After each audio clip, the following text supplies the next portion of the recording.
mic na maliit. Ang cute.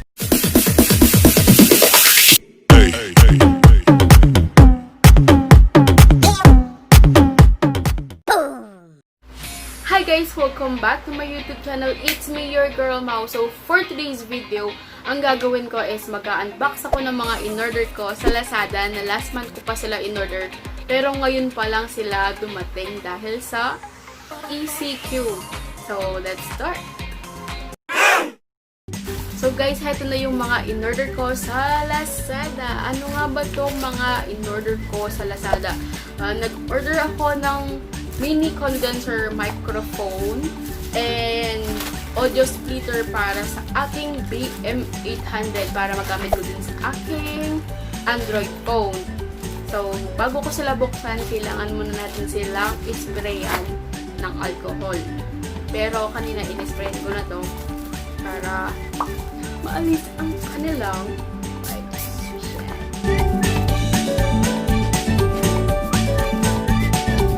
okay na tayo mag-spray dito sa mga lagyan nila. Pwede na natin silang buksan.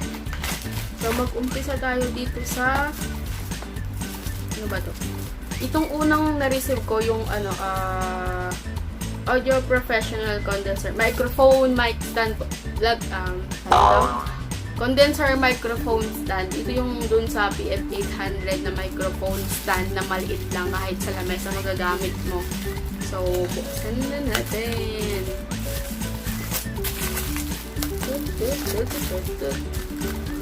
So, itong microphone stand worth 224. Yes, 224. So, tingnan na natin yung laman niya. Oops, yeah.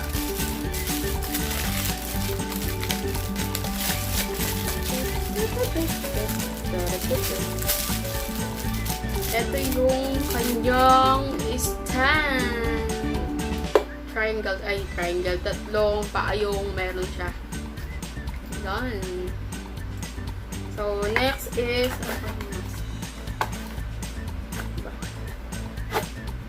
ganito lang pala yun. Kala ko meron pala.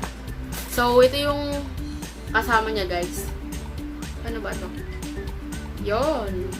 So, ginagat to. Iniikot-ikot. Tapos, yan. Pwede mo nang lagay yung mic dito. So, pwede na to. Worth 224 ito, guys. So, next is itong isa. Kaka-receive ko lang kanina. Yung okay. Yung audio splitter tsaka yung microphone na mini condenser. So, ito yung isang audio splitter. Yan, audio splitter na pwedeng pang earphone and microphone. Tapos, yung next tatlo yung magkakasama. Worth 341 pesos. Yung tatlong magkakasamang to. Next is ayun! Ito yung microphone na maliit na sabi nila, maganda daw itong gamitin pang record. Pero try natin mamaya. So, baba ko muna ito. Next is audio splitter ulit. So, pwede na akong mag-record sa aking phone gamit yung BM800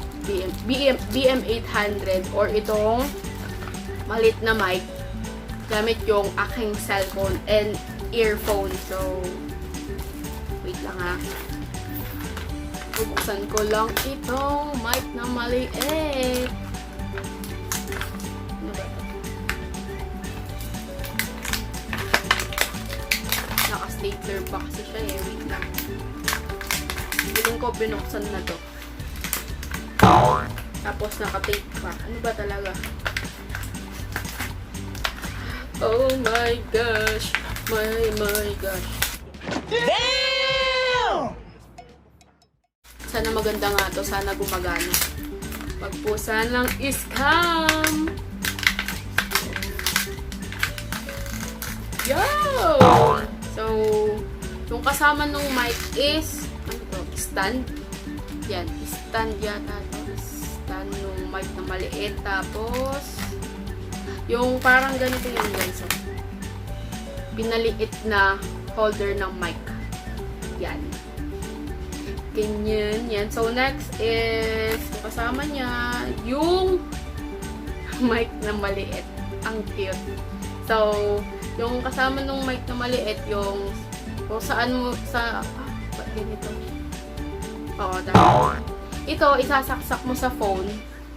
Wait lang, hindi mo makita. Time purse. Yan. Mag-focus. Basta yan. So, yung next, yung kung saan mo ilalagay yung mic. Ay, mic ba? Hindi, earphone. Oo, dito mo isasaksak yung earphone mo. So, pag inalis ko to,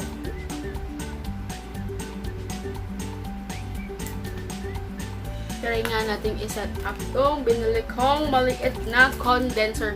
Pero may condenser na akong malaki, kaya ako binili din itong audio speaker and even this one. Yes. Now, hold on. Just a minute.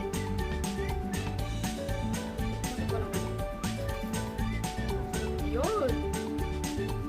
Yan. Charan. Ang cute-cute niya, guys.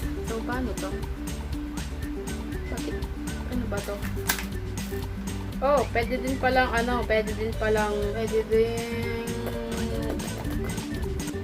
ilagay yung speaker dito. Dito sa maliit na butas na to. Parang, oo, jack. Jack ba? Hindi. Basta, yun, lagyanan ng try nyo na lang kung gusto nyo bumili, guys. Ilalagay ko dito yung shop na pinagbilhan ko. Alam ko, 113 lang tong microphone. Yes, girl! Tapos, itry nga natin. Lang. Try kong ilagay itong jack ng mini condenser microphone sa Android phone ko. Tignan natin kung mami-minimize ang background noise ng aking video. Let's start! At, ayun na nga guys, nalagay ko na yung jack ng mini condenser microphone sa aking phone. Kung maririnig nyo ngayon is nag-iba yung boses ko or nag-iba yung sound quality ng aking video or ng aking boses. Boses ba? Hindi. Basta, ng aking video, try nga natin. Welcome to my YouTube channel. It's me, your girl, Mau. So, for today's video, ang ginagawa ko is, tinetest ko ang aking mini condenser microphone if nagla-lessen nga siya ng background noise. At ayun na nga guys, so natapos ng ating pag-unbox sa mga in-order ko kay Lazada. At may padating pa niyan na galing naman kay Shopee. Ang dali bumili sa Shopee. Yes, girl. And na-test ko na din itong mini condenser microphone. And for my next video, ang gagawin ko is i-review ko to if maganda nga ba siyang pang-cover ng kanta or pang-vlog. And if you enjoyed this video, don't forget to like, and kung hindi ka pa nakasubscribe sa aking channel, click the subscribe button below. Thank you. Bye. See you on my next